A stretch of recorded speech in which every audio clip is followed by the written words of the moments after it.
Hi everyone, আসসালামু আলাইকুম। আমি জিনিয়া নূর আবার আপনাদের মধ্যে নতুন একটা ব্লগ নিয়ে হাজির হলাম। আমি আজকে আপনাদের সাথে শেয়ার করব মিরকা মাছ, মানে বড় মিরকা মাছ রান্না। এটা কিন্তু খেতে খুবই খুবই মজা। ভাবলাম আজকে অন্যরকমভাবে রান্না করি আর আপনাদের সাথে শেয়ার করি। এটা কিন্তু আমাদের পুকুরের মাছ, আর এই মাছগুলো কিন্তু অনেক বড় বড় পিস ছিল। ভাবলাম 3 পিস রান্না করলেই এনাফ। আমরা যেহেতু 2জন মানুষ, আমার বাচ্চা যেহেতু এতটাও খায় না, তো ভাবলাম যা এটা রান্না করি। এটা কিন্তু খেতে খুবই খুবই খুবই মজা। বেশি কথা না বাড়িয়ে চলুন শুরু করা যাক। এই যে দেখা যাচ্ছে এখানে আমি 3 পিস মাছ ভালো করে ধুয়ে পরিষ্কার করে নিচ্ছি। এখন এটাকে আমি রান্না করব। এখানে অনেকগুলো পেঁয়াজ কুচি করে কেটে নিচ্ছি।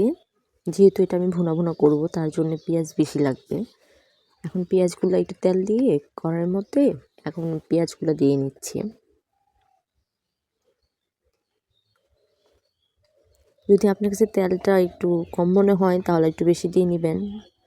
আমি দিয়ে নিচ্ছি পরিমাণ মতো তেল দিয়ে নিচ্ছি, দিয়ে এটাকে ভেজে নেব হালকা করে। কারণ এটাকে লাল করে ভাজা যাবে না, এটাকে হালকা করে ভেজে নিতে হবে।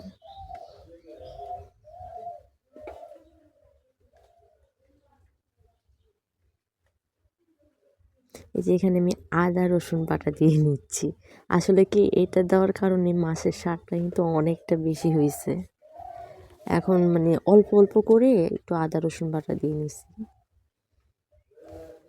আর আমি ব্লেন্ডারে অল্প একটু মানে পিষা যাবে না দেখা, মানে ব্লেন্ডার করা যাবে না দেখা, তার জন্য আমি এটাকে একটু ভালো করে থেতলা করে তারপরে দিয়ে নিচ্ছি। কিন্তু কোনো আঁশ টাশ কিছু ছিল না, এটাকে আমি ভালো করে থেতলা করে এই পেঁয়াজের মধ্যে দিয়ে একটু নাড়াচাড়া করে নিচ্ছি। আপনারা অবশ্যই একবার হলো, আপনারা যেহেতু বারবিকিউর মধ্যে, মাছের বারবিকিউর মধ্যে এই যে আদা রসুন খান, তাহলে অবশ্যই একটাবার দিয়ে দেখেন, অনেকটা মজা লাগে খেতে।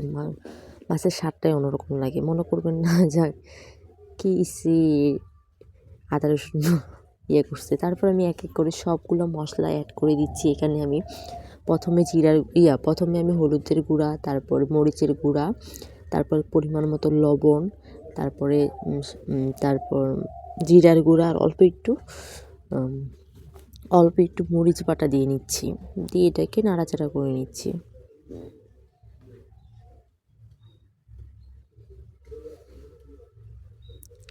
তাও কেন জানি যেহেতু ভুনা করবো, তাও কেন জানি মনে হচ্ছে যে তেল মনে হয় একটু কম হবে, তার জন্য আরেকটু দিয়ে নিচ্ছি।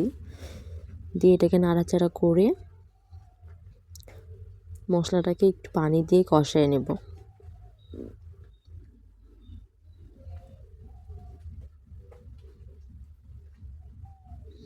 বিশ্বাস করবেন না গাইস, এই মাছ রান্নাটা মানে কাঁচাভাবে রান্না করছি তো অনেকটা মজা লাগছে আমার।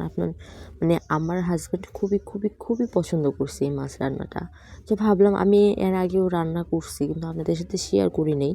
অনেকভাবেই তো মেখে মাছ রান্না করছি, এভাবে একবার রান্না করে দেখবেন, অবশ্যই একবার খেয়ে দেখবেন যে কেমন লাগে। তারপরে এটাকে আমি অনেকক্ষণ কষাই নিচ্ছি। নেওয়ার পর একটু নাড়াচাড়া করে যে মাছগুলো দিয়ে নিচ্ছি।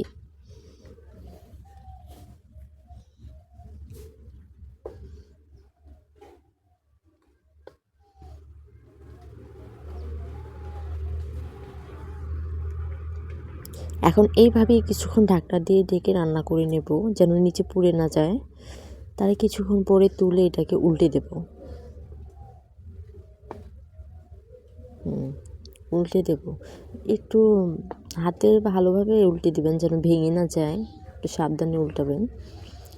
আবার কিছুক্ষণ ঢাকনা দিয়ে রান্না করে আবার কিছুক্ষণের জন্য একটু নাড়াচাড়া করে, হালকা করে নাড়াচাড়া করে এখানে আমি পানি অ্যাড করে দেব। আমি একবারে ঝোল দিয়ে নিচ্ছি, এখানে কোনো প্রকারের কষানো হবে না। কারণ যে ঝোলটা দেব, যেহেতু আমি ভুনা করব, তার জন্যে আপনার একেবারে ঝোল দিয়ে নিচ্ছি। বারবার দিলে হয়তো মাছটাই, একবারে ঝোলটা দিলে একবারে, যখন আমি একবারে কোনো ঝোল রাখবো না, তো হালকা হালকা ঝোল থাকবে, মাখো মাখো ভাতগুলো যেন এক প্লেট 2 প্লেটের জায়গায় 3 প্লেট খাওয়া যায়, ওরকম মাখো মাখো থাকবে, কোনো ঝোল রাখবো না। তার জন্য আমি ঝোলটা একটু বেশি করে দিয়ে নিচ্ছি, একবারে কোনো কষাই নেই।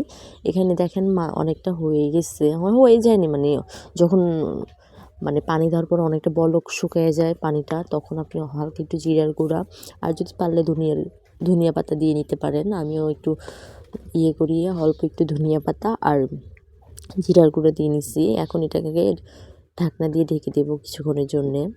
এভাবে আর কিছুক্ষণ রান্না করলে মাছটা হয়ে যাবে। আর হ্যাঁ, এটাকে উল্টে পাল্টে দিবেন, উল্টে না দিলে মাছটা একদিক দিয়ে হয়তো কাঁচা থাকতে পারে, সিদ্ধ হবে হবে না মানে, তারপরে একটু উল্টে পাল্টে দিলেই বেশি ভালো হয় আমার মনে হয় যেটা, তাহলে মশলাটা দুই পাশেই ঢুকবে, তার জন্য উল্টে পাল্টে দিবেন।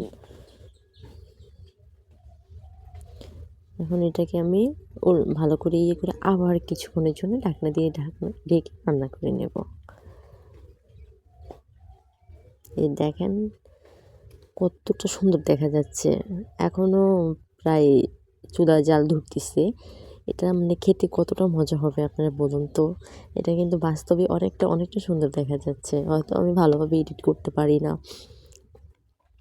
হ্যাঁ, তারপরে আমি যেহেতু ক্যামেরা দিয়ে ভিডিও করি, এটার কালার টালার ভালো করে দিতে পারি না, কিন্তু এটা কিন্তু অনেক সুন্দর হয়েছে। মাছটা কিন্তু খেতেও মাশাআল্লাহ অনেক মজা হয়েছে। অবশ্যই আপনার বাসায় একবার হলেও ট্রাই করে দেখবেন। যে দেখতে পারতেছেন কাছ থেকে কতটা সুন্দর দেখা যাচ্ছে মাছটা।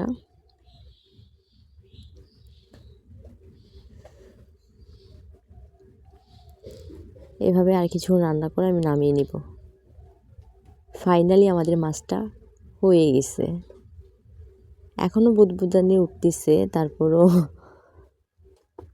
এই যে দেখেন আপনাদের দেখাই দিচ্ছি যে ফাইনালি আমাদের মাছটা হয়ে গেছে।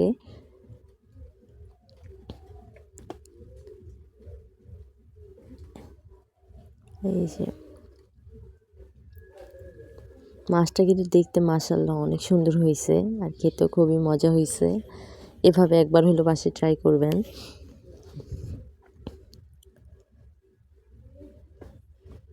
Final look.